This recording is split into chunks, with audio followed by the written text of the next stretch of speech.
time frames that they're giving you is based on usually someone who doesn't really believe that they can heal, right? It's usually someone like, oh shit, well, I got an ACL. Now I'm going to have this thing with me forever, right? I can't really, it's this mantra or this belief that a lot of people come with after like a gnarly injury like this, where it's just like, yeah, man, I can't do what I used to because I tore my ACL, right? So they already have that kind of ingrained, and it's like, well, no shit, you're not going to come back 100% if you're kind of identifying with, yeah, man, I got a torn ACL. So that timeline that they're giving you is based on that belief.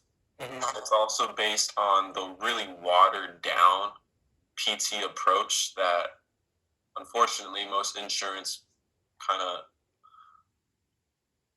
companies give you, where it's like, okay, we'll give you like 3 sets of 10, maybe a lot of passive stretching, maybe they stretch you, maybe you even stretch yourself. Wow, that's the next big step. Or we do like some basic strength training, right?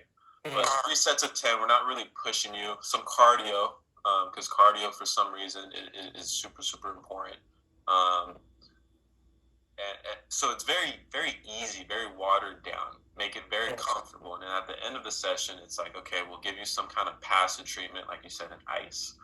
Or I know at West Valley, they did stem a lot, and they did cupping or massage or something where somebody's doing something to you to make you feel good, right? And so what that does, and I'll get back to the timelines, but let's just talk about kind of like symptom reduction, like with all the passive treatments that they do. So you have pain, you have swelling, you have inflammation in the knee, maybe you have some tightness, maybe it burns, very achy. Symptoms. Your body is just trying to communicate with you, like with, hey, there's damage in this area. Pay attention to this damage. It's just trying to get your attention, right? And then you use that as a guide to be like, okay, I have these symptoms, expression of symptoms in this area. What do I need to do to change and kind of put myself in a position to no longer need these symptoms? So it's the conversation, it's the guide, and then literally it's your healing response to like the trauma that happened. So you stepped in that pit, popped your ACL, pain, swelling, inflammation, all came at once, right? It's your body's healing response to that event, right? So we never want to like suppress them. And that's all passive treatments do. It just suppresses your healing response. So you feel fantastic, but it's like, if you're in a burning building and the fire alarms are going off, you just throw the fire alarms out the window, but you sit in the burning room. Like it's not doing anything. And in fact, it's kind of doing more harm than good. So kind of moving forward and these next few months and the rest of your kind of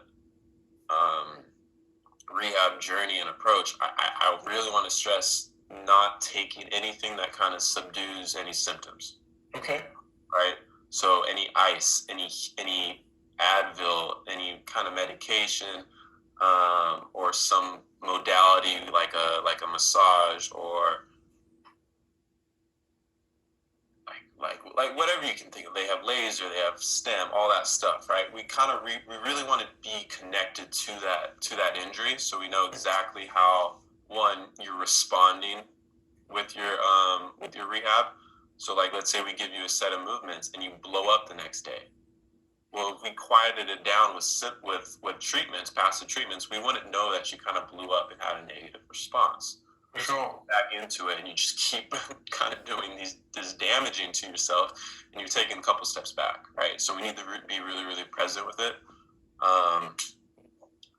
So tracing back to that timeline, just forget about the timeline because it has nothing to do with you.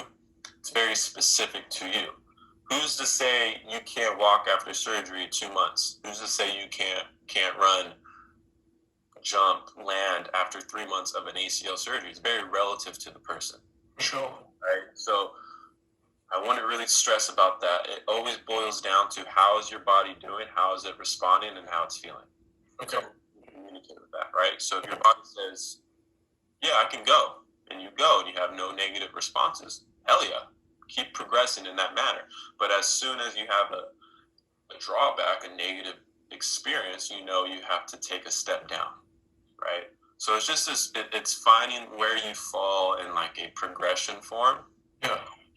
and staying within that and working within that. So the next time you come back, it's like maybe you take 2 steps forward. So does that kind of make sense a little bit? For sure, dude. Right Yeah. on. I always thought that, but you just put it very well. Nice.